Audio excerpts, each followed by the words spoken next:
Thank you for joining us today. I'm Rebecca from Launch, and I'm here with Alicia, and I have no idea how to pronounce your last name. So I will have you introduce yourself. Thank you. My name is pronounced Alicia, and my last name is Mejia. So it's Alicia Mejia. And I am joining you this morning from, joining you live from Las Vegas this morning. Beautiful day. I really screwed up your name. Oh, that's okay. It's all right. Yes, it happens all the time. Yes. So we're here today because it's International Women's Day week. And I thought it would be an amazing idea to get some women entrepreneurs together this week and really highlight entrepreneurship for women and highlight the amazing things we're doing. And Alicia, that's correct, right? Yes, that is correct. Yeah. You're doing high five on it. You did it well. Yeah, you're doing amazing things. You're a writer by trade. You work with passion-driven entrepreneurs, and you also have a passion project of your own to raise the vibration of love. I want to hear more about this worldwide love story where you collect the love stories. Tell me about that. Oh, yeah. Thanks for asking. So the Worldwide Love Story is just that. I collect love stories, real stories of real people in love from around the world. I worked in the wedding industry in Las Vegas for almost a decade. And while that was absolutely fantastic, I also went through what I like to call a catastrophically Vegas breakup at the time. And it occurred to me that there was a lot that I didn't necessarily know about love. And while I appreciated and was very excited for all the newlyweds, I was more fascinated by the stories of the people who had been through some trials together and still chose love and still chose each other, which is what prompted me to start collecting stories just so I could see, like what worked for other people, so that in the hopes that I could apply it to my own life in some way. I think we have that in common because while you're collecting love stories, I'm collecting stories of entrepreneurship. I really love getting to the bottom of how people got started in their journey. What was that aha moment? What was the aha moment for you? That is amazing. We're on parallel tracks then, because that's part of what fascinates me as well about these stories, how they first got started and those sorts of things. So, yeah. When you say aha moment, my aha moment for when I became an entrepreneur? Yes. Or when you started one of your projects. What was it? What was it that sparked your need to do what you're doing? Well, in terms of the Worldwide Love Story, it was what felt like a true epiphany. Like I was asleep, and it was one of those 4 o'clock in the morning, sit straight up in bed. Holy crap! By George, I've got it. I was never, entrepreneurially speaking, I was never one of those people that, how you have some of those friends that like ever since they were 7, they're like, oh, when I grow up, I'm going to be a doctor. I was never one of those people. So I spent a lot of time working for other people, helping make their dreams come true on the business side of things. So for me, when I had the epiphany about the Worldwide Love Story, I was like, oh my gosh, like here I am, I was about to say like a dog with a bone. I don't know if that's the best analogy, but I was, and I had maybe a dog with a ball, right? So I had my ball, and I was like, yeah, I'm going to run with this. Oh, perfect. I get it completely. One okay, of them cool. will probably come in because she learned how to open the door.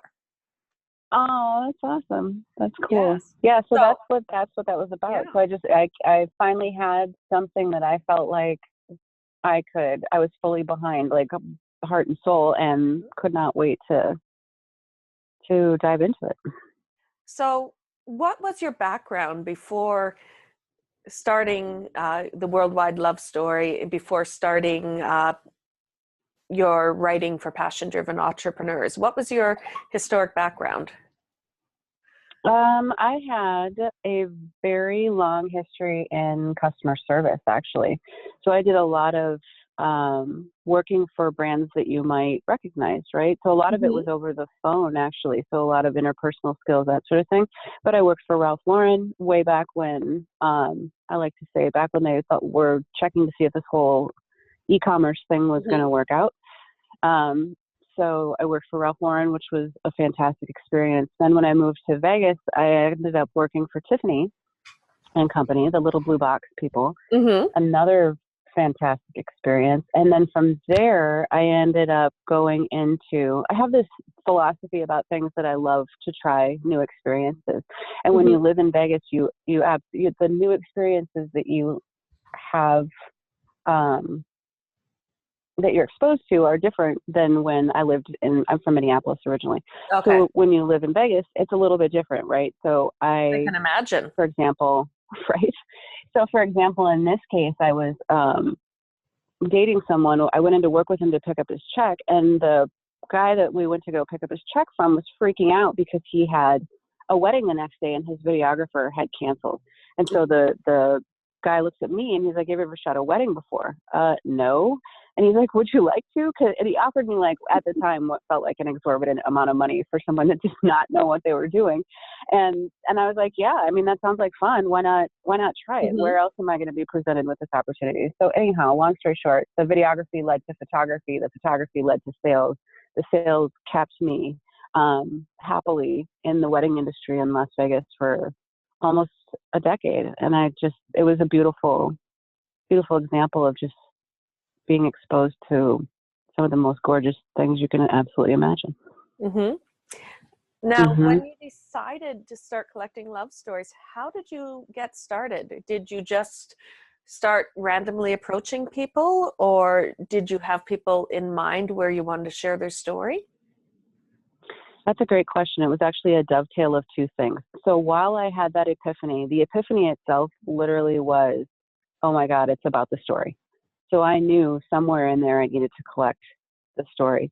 In saying that, at the time, I was in the wedding industry, and part of what I was doing as a videographer was going up to people and asking them whether or not they had any well wishes for the bride and groom. Mm-hmm. And so what I did, instead of saying that, I started to ask if they had any advice for the bride and groom. And then from there, started to actually reach out to people that I knew that had been married, or not necessarily even married, because to me it was less about whether or not they were married and more about the love piece of it. Because you can love someone and never get married, and that's not, to me, that's not the qualifier, you know?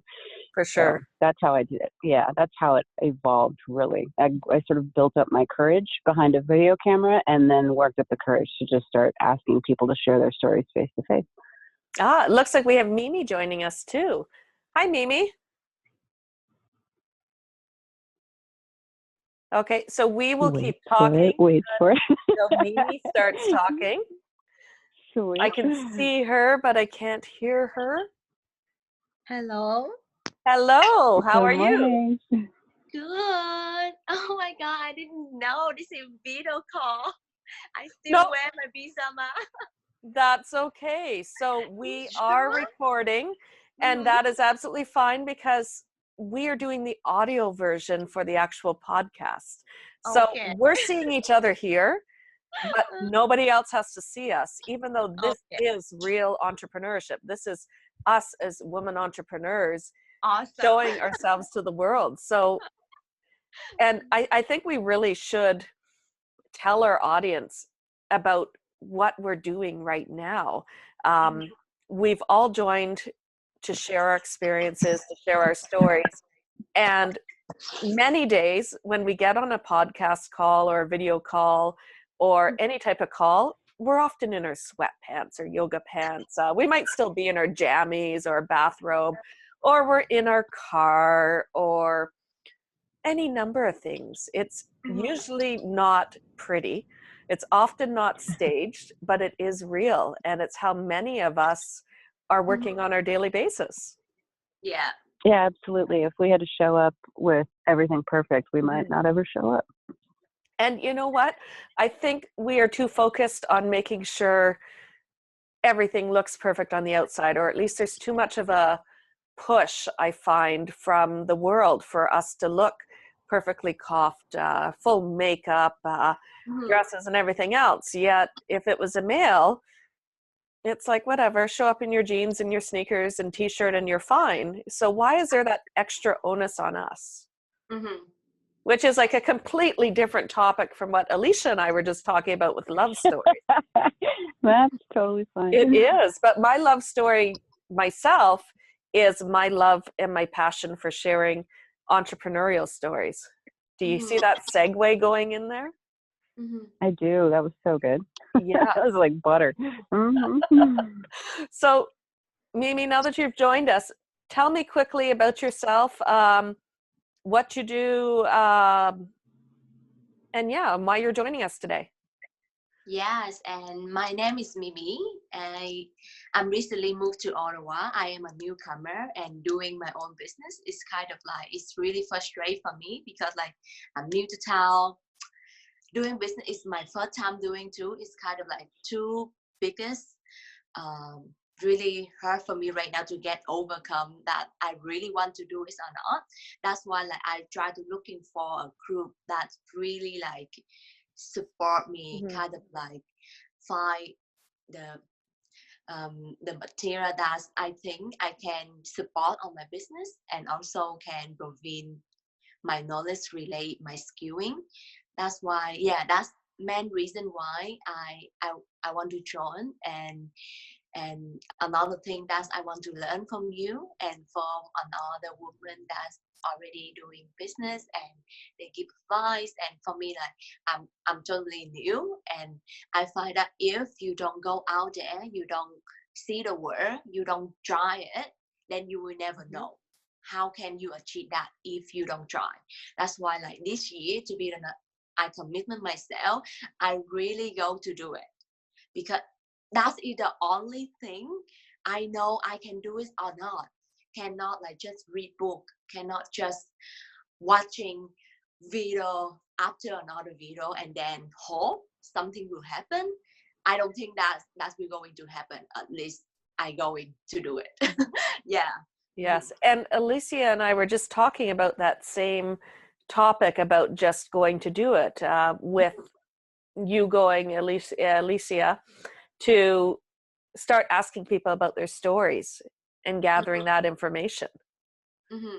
Yeah, at some point you have to take action. There's only so much planning you can do. Exactly. Do you have any advice for Mimi being a newcomer to the city and making connections? Now, Alicia's in Las Vegas. Wow. I Yeah. am. I Yes. am. Yeah. So the cool thing about Las Vegas is that there are very few people that are actually from here. And Mhm. so a lot of people know what it's like to be the new kid on the block. But it sounds like you're doing good things, Mimi, by going out and finding people that are doing what you want to do so that you can befriend them and learn from them. Yeah. Thank you so much. Yeah, Yes. absolutely. No, I love to network. So yeah, my advice would just be don't just limit yourself to business things. Like obviously you want to get out and find some things that you can involve yourself with that are your interests outside of work so that you can Mhm. develop relationships that way as well. But sounds Hmm. like Yeah. you're on the right track. Agreed, because the best relationships are not built through selling to people. They're built Yeah. through building relationships with people. Mhm. And one of the favorite things I like to do is whenever I am at a business event or conference or something, I look for things that aren't part of the conference. I love the hallway conversations, the random sporadic trips Mhm. to whatever to explore, going to non-business business functions where we have a bunch of people together who Mhm. have those entrepreneurial interests, but we're not doing specific business to business sales type calls or anything like that. Like maybe we're going axe throwing or whitewater rafting, completely unrelated, but it's Mhm. that network of people. Yeah. Mhm. Hmm. So, Mimi, tell me a little bit about what banana. I'm eating. So, Yeah. so tell me a little bit about what type of business you're working with. Yes. Okay. I think I should recall um about what I have been doing for the newcomer community. Um. Oh, what's going on? Okay. That's okay. Sorry. Yeah. Oh my God, I'm feeling so awkward. I never like this with any professional at all, and I'm so sorry if this one is really bother you, because like you look so professional, and like I'm feel so ashamed that I didn't dress nicely and really like talking to you. Is sorry if make you No, uncomfortable. you don't apologize. We Okay, are all in different spots. Alicia is in her car. okay, You're looking at her car ceiling. okay, I just happened to have thrown on a jacket because I was cold. But okay. I'm in my home office, and I have put on pants today, so that is always a good thing. In our honor. Thanks so much. Yeah, yes, I have put on pants. I have pants on, and I Thank you. brushed my hair today. But Yeah. this is part of entrepreneurship. This is the real stuff. Mm-hmm. We are working, we're balancing many, many tasks. And Mm-hmm. I don't know if either of you have kids or pets or anything else that distracts you at time from your work, Mm-hmm.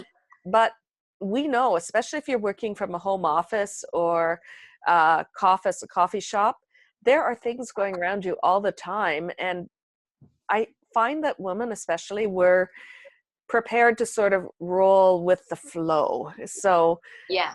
we keep going. We will do that call while doing our laundry. We'll be, it's like being in a boardroom, but also doing 5 other things because that's what we do. Yeah. Makes sense. And we do it well.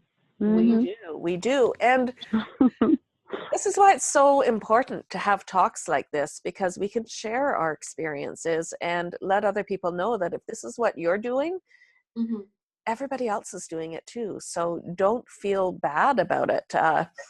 And we all have to learn at one point or another how to do different things. So, Mm-hmm. Yeah. mhm, So yeah, I moved to Ottawa for 1 year and a half, and in that the first year, I kind of like looking for a job related to what I'm doing, like customer success for like small company, and also manage all their social media platform. But mhm, however, like I believe that because I'm newcomer, mhm, and I think should be because I'm not dry good enough. That's why I so hard to find a job. Like it's way so hard for me to go to mhm, interview and then realize that they will go into big Canadian. mhm, They will go to big like bilingual.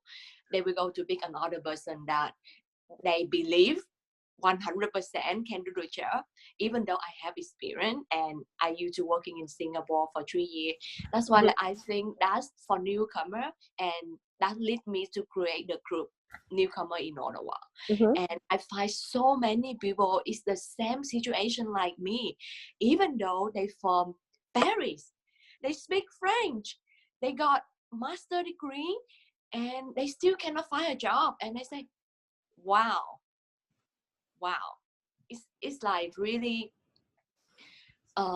I don't know. And right now the group is keep growing, and it's just a social network group mhm, where everybody get together, have a cup of coffee, or have mhm, dinner together, and we support together. And for this year, I really want to to extend the group to like kind of like professional group. Yeah, and that is my goal for this year. And beside that, I also try to do my own business relate to social media community developer. Yeah, and for my server is, it's not like SEO, it's not like Facebook ad, like you give me a ton of money and you will got the result right away. Like my server is like long term service that you actually build a community that they love you. It's mhm. not a Facebook ad that you give me money and then I will give you a few leads, and then all these leads will not go into, will maybe can be your customer but maybe not. And couple months later, if you don't do Facebook ad, they will go. Yeah, So it I try. sounds like it Mhm. sounds like you've really found a pain point and you've built something from it with your newcomer in Ottawa group. It is Yeah. something that you've Mhm. developed because it was a problem, and Mhm. it's a big thing. It's great to be driven by passion. I know Alicia is. I know I am driven by my passion, Mhm. and things just start coming together. Mhm. Wow. Yeah, that's great. It sounds like you did find a need and then filled it, and then you based it more on relationships than you are on sales. So that's Yeah. fantastic. Well, and it does all flow eventually as you build your relationships, as you become the so-called expert in the area. Even if it's not an expert, you're still knowledgeable. You're the person who can connect other people, and being able to connect people, that's invaluable. Yeah. Wow. Yeah, I like that. I'll say. I like that a lot. Pardon? Yeah. Yes. So I want to hear a little bit more about Alicia and her Mhm. love stories. Alicia collects love stories, and what Mhm. I want to know is, what is one of your favorite stories or the best tips that they've shared with you? Because I find often tips to having a healthy, loving relationship, a long-lasting marriage, things like that, they're really related also to how we run our businesses and how we build our businesses. Wow, that's a great point. I don't think I ever thought of it like that, actually. Mm-hmm. So yeah, I think that some of my most, and I'm using air quotes right now, some of my most Now, see, successful you like could put your relationships. video and show me your air quotes. Oh, that's right. Here we go. My air quotes. Air quotes. That's right. It would probably be helpful if I just tipped this up so you could see me. But at any rate, yeah, some of my most like successful couples are the ones that, excuse me. Obviously, communication is a huge thing, but I think it's where the couples had a tendency to put the other person first Mm-hmm.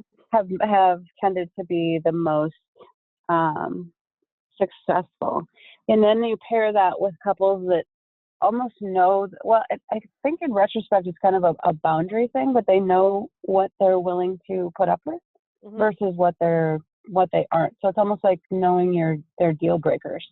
And I think, excuse me, that you could draw the parallel for that in business as well, right? Like if you Oh, put for your sure. you put your Yeah. customers' needs first, you establish the value first for the other person, Mhm. then if assuming the other person is doing the same for you as well, even if it's not all the time, but fairly balanced, you both will be in good shape. But to parallel that with the boundaries and what you're willing to put up with, and like your kind of like your bottom line or Mhm. the minimum of how people need to show up for you, being aware of that and being mindful of that, so you can at least ask for it, recalibrate it, and or leave if it's not working out over a long period of time. Yeah, I think it completely relates to business, because it is. In business, it's all about communication with your team, with your employees, with your stakeholders, with your customers. It's Mm-hmm. about putting your customer first before profit. And it's really about knowing boundaries and deal breakers. So you need to set different boundaries in business, like, what is your team going to be like? What are the values of your team? What are you going to reach for in terms of audience? Where is the boundary as to the audience you want to reach and the audience that is not for you? And the deal breakers, like, Yeah. when do you decide that your business is not to go forward further? Like, when do you figure out that exit strategy Mm-hmm. where the business either is not growing or is failing or needs to pivot because the industry has changed? So that's definitely, like, all those things, they fit so much into Mm-hmm. business, because business is a relationship.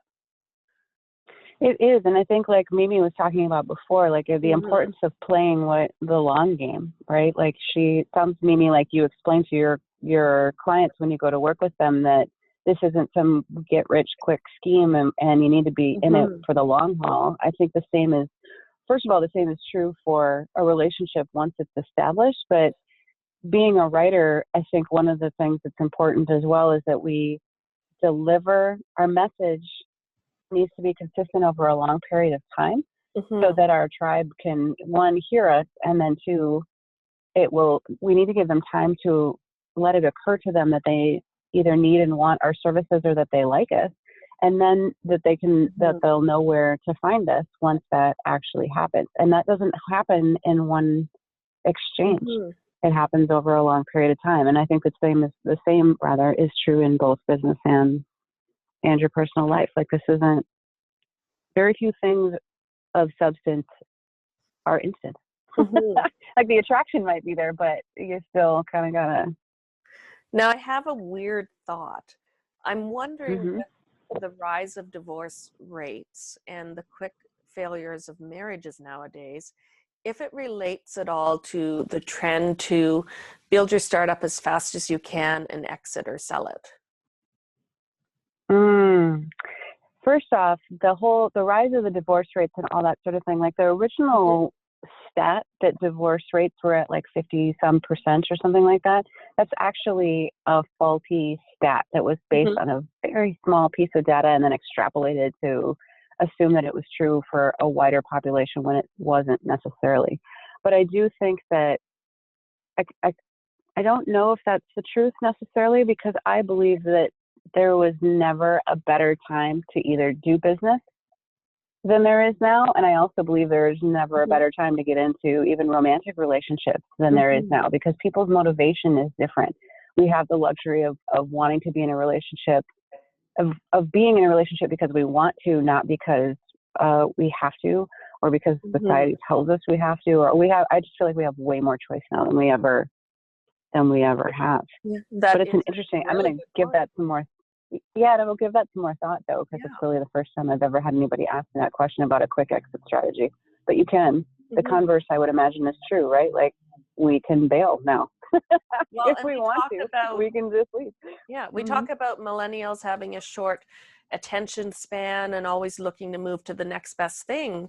So it would be interesting to see how it might correlate to Hmm. marriage or other commitments. Yeah. And how is that affecting the world? We do have, as you mentioned, a greater freedom than we ever did before Hmm. because we don't have to be in a relationship. It's okay not to be married. It's okay not to be actively seeking a partner because we can be our own person. We are our own individual person. Whereas just a Hmm. couple decades ago, you were expected to get married, have kids, husband work, wife stay at home. So we sort of had that path automatically set to us. And now we can do whatever we want. Many of us Yeah, choose pretty much. to have families. Many of us will choose not to have families. And many of Hmm. us will also choose to be solo entrepreneurs and solo individuals where we are not answering to anybody. We are ourselves and we're coming first, which is, I think, about time. We need to be able to come first. And when I say come first, I don't mean everything's about us, but that we look after ourselves and we go after our dreams, and whoever is coming into our universe basically is going to help support us with those dreams as we will support them. Yeah, that's really well put. Yeah, that's really well put. Yeah. So now I want to hear from you ladies. What are some of the biggest challenges you faced as female entrepreneurs, as people launching businesses, uh, entering the world of business? Oh, there's that dog I mentioned that can open doors.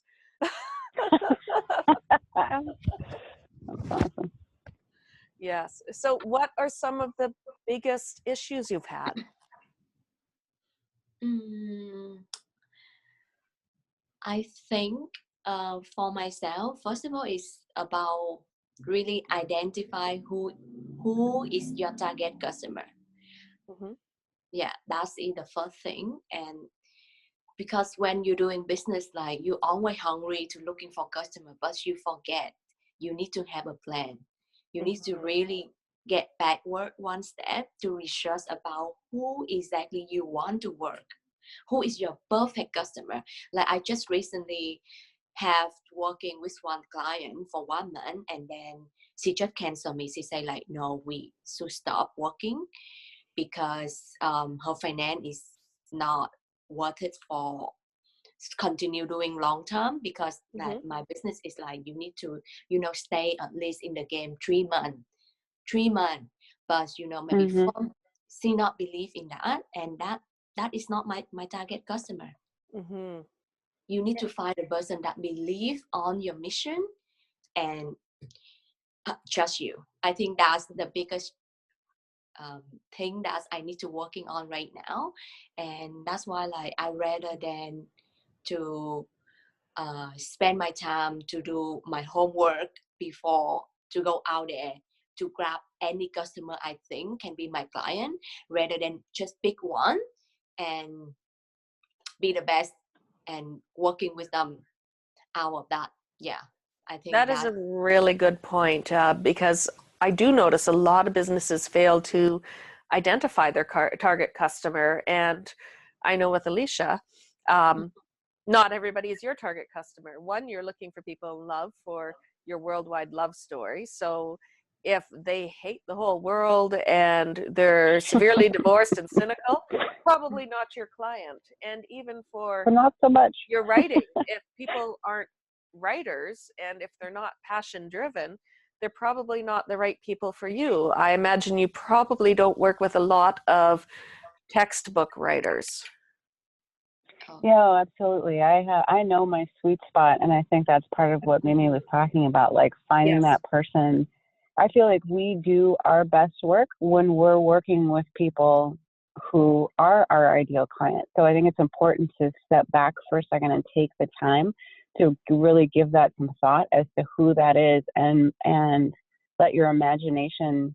It's almost like that dare to dream thing, right? Like, if you believe it's possible to find the ideal client, who would that be? And then really have the courage to go after that person and say no to the people that aren't a good fit, because in the end, they'll end up costing you in more ways. For sure, for sure. And I think this is something that a lot of women struggle with, is being able to narrow it down to the ideal client.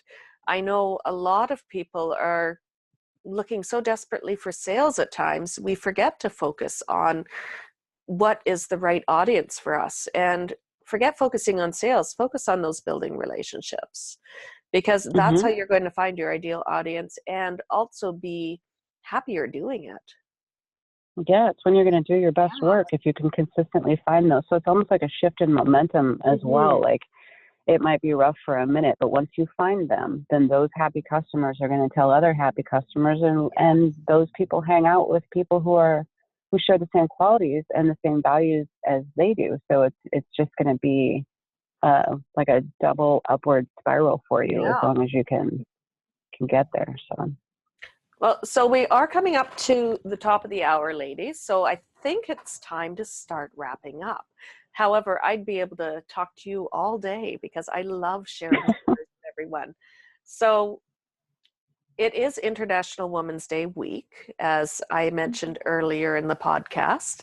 And it's one of the reasons why I wanted everyone to join me today, because it's so important to me for us to share each of our entre life stories, how things are working. So first off, I want to thank Alicia for, and now I'm pronouncing it completely wrong, but I'd like to thank you. You were close. It's okay. And sharing your story, your worldwide love story, and a little bit more about your passion and how you've got into entrepreneurship and into your current venture. And also Mimi for joining us and sharing about newcomers in Ottawa and some of the struggles you've faced as a newcomer from Singapore. I'm assuming from Singapore. I used to live in Singapore for 3 years, but I'm from Vietnam. Okay, so from Vietnam via Singapore. And some of the struggles you've faced, trouble finding jobs, not being bilingual, and making sure you're finding the right clients, because it's tough out there. It's not easy. And I imagine, Mimi, that you bring some very unique experiences too, because I know when you're immersed in different cultures that you learn a lot of things from different perspectives, and you learn to understand all your customers better. Yeah. So thank you both for joining me today. Thank you. You're welcome. Thanks for having us. Yeah. Yes.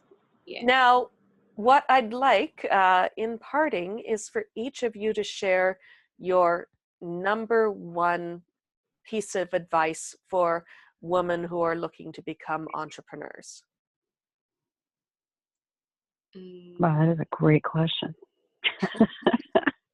What would you tell your 16-year-old self about your future? There's another question. I would tell my 16-year-old self, buckle up because this is going to be so much fun. It's going to be so much fun. So you might as well just, lean into it and enjoy the ride. Awesome. Awesome. Mm-hmm. And Mimi, do you have a thought for either your 16-year-old self or for women who want to become entrepreneurs?